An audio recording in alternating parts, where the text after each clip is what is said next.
उरी से धुरंधर का कनेक्शन और इस बंदे का ट्विस्ट और भी बहुत सारी चीजें, जैसे मूवी के एंड में क्या हुआ है, अब इसका फ्यूचर क्या होगा, इन सब चीजों पर डिटेल में बात करेंगे। तो सबसे पहले द ओजी धुरंधर की बात कर लेते हैं, उर्फ जमील जमाली। पर रुको, इससे भी पहले मूवी का बेस्ट सीन था जब हमजा मेजर इकबाल को मारता है। और भाई इस चीज की बिना स्पॉइलर के तारीफ मैंने मूवी रिव्यू में भी करी थी कि जब दोनों टांगे कटती है तो एक टांग अभी भी हल्की सी जुड़ी हुई है, मानो एक फटा हुआ कपड़ा हो। ये सीन पीक सेटिस्फेक्शन देता है क्योंकि ये ऐसे नॉर्मल लग रहा है, पर सबकॉन्शियस माइंड के अंदर ये इतना सा अटैचमेंट तुम्हें सीन से जोड़ देता है और रियलिस्टिक वाली फील देता है। और इस चीज से ही इस सीन ने दिल जीत लिया। आदित्य धर भाई साहब को सैल्यूट है। अब आते हैं जमील भाई साहब के ट्विस्ट पर। भाई ये वाला ट्विस्ट एकदम ही अनएक्सपेक्टेड था, मतलब ऐसा ट्विस्ट जिसके बारे में तुम सोच भी नहीं रहे थे। क्योंकि अगर हम किसी चीज को डिकोड करने के बारे में दिमाग लगाते हैं और उसके बाद में जब उसका रिवील होता है तो वो थोड़ा अलग तरीके से हिट भी करता है, पर इस तरीके से जब चीज दिखाई जाए तो वो एकदम एपिक फीलिंग लेकर आती है। और यही चीज जमील जमाली के इंडियन स्पाई होने के रिवील पर फील हुई, मतलब हंसी और तालियों का बेहतरीन मिक्सचर निकला।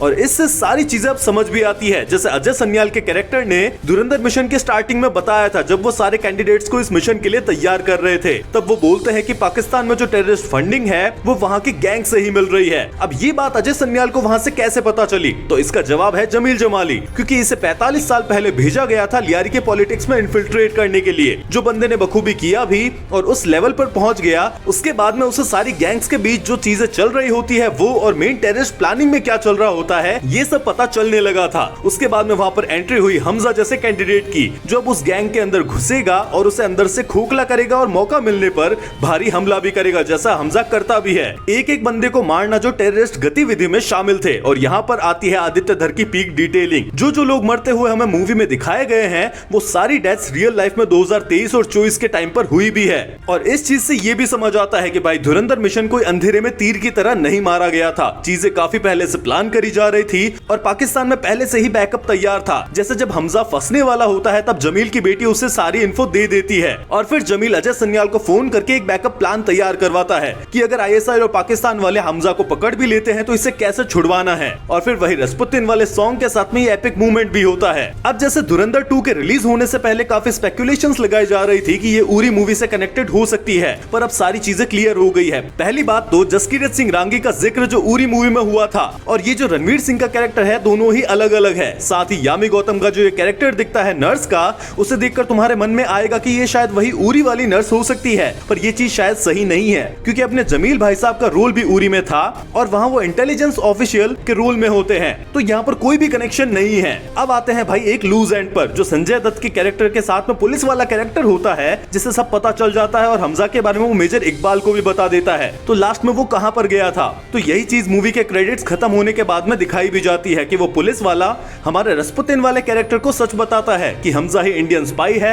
अब क्योंकि रसपुतिन वाले कैरेक्टर की तो अजय सन्याल ने पुंगी बजा दी और उसके बाद में उजैर बलोच को इंडियन स्पाई बना भी दिया। बाय द वे ये चीज भी रियल लाइफ में हुई है, उजैर बलोच को इंडियन स्पाई करार कर दिया गया था। तो अब रसपुतिन वाला कैरेक्टर इस बात को दबाने के लिए उस पुलिस वाले को पागल करार देता है और वहाँ से रफा दफा करवा देता है। अब रही बात इसके आगे के पार्ट्स की, तो लास्ट में हमने देखा कि जसकीरत अपने घर वापस जाता है, पर वो वहाँ पर घर में अपनी माँ और बहन को देखकर हिचकिचाता है और अंदर नहीं जाता। यहाँ पर उसका अंदर ना जाना ही सबसे सही कदम है, क्योंकि उसकी माँ और बहन अब उस चीज से मूव ऑन कर चुके हैं। उन्हें कोई भी एक्सपेक्टेशन नहीं है कि भाई उनका बेटा आएगा या फिर कुछ और अब अगर जसकीरत वहाँ पर जाता है तो माँ बेटी की लाइफ बहुत ही अजीब तरीके से धक्के के साथ में चेंज हो जाएगी। और अब क्योंकि जसकीरत पहले वाला जसकीरत भी नहीं रहा, बंदा अप्रोक्स 20 साल तक अलग काम में रहा है और उसने इतने सारे लोगों को मारा भी है, तो अब उसका जमीर उसे आराम तो करने नहीं देगा। अब माना वो पाकिस्तान नहीं जा सकता, पर वो किसी और मिशन पर तो जा सकता है, और यही चीज हमें इसके आगे वाले पार्ट्स में देखने को मिल सकती है। जो अगर आदित्य धर भाई साहब की मर्जी हुई और बढ़िया स्टोरी अवेलेबल हुई तो ये हो भी सकता है। और एक सीन जिसे देखकर लोग थोड़ा कंफ्यूज हो जाते हैं, जब क्रेडिट्स चल रहे होते हैं तब एक ट्रेनिंग मोन्टाज दिखाया जाता है, जहाँ पर फिर से आदित्य धर की पीक डिटेलिंग देखी जाती है कि बंदे ने कितनी छोटी छोटी चीजों को दिखाया है कि स्पाई की ट्रेनिंग कैसे कैसे हुई है, उसकी लैंग्वेज से लेकर फाइटिंग, कॉम्बैट, नजर और सब्र वाला प्रैक्टिकल, केमिस्ट्री, सब कुछ। पर जो ये पानी वाला सीन है, यहाँ पर जब दाढ़ी वाला जसकीरत दिखाते हैं तो लोग सोच रहे हैं कि ये एंडिंग के बाद वाला सीन है कि जसकीरत वापस उस रेजिमेंट में चला गया है, पर नहीं, ये धुरंधर मिशन के जस्ट स्टार्टिंग वाला सीन है, जब जस्सी पूरा तैयार हो रखा है अपनी ट्रेनिंग करके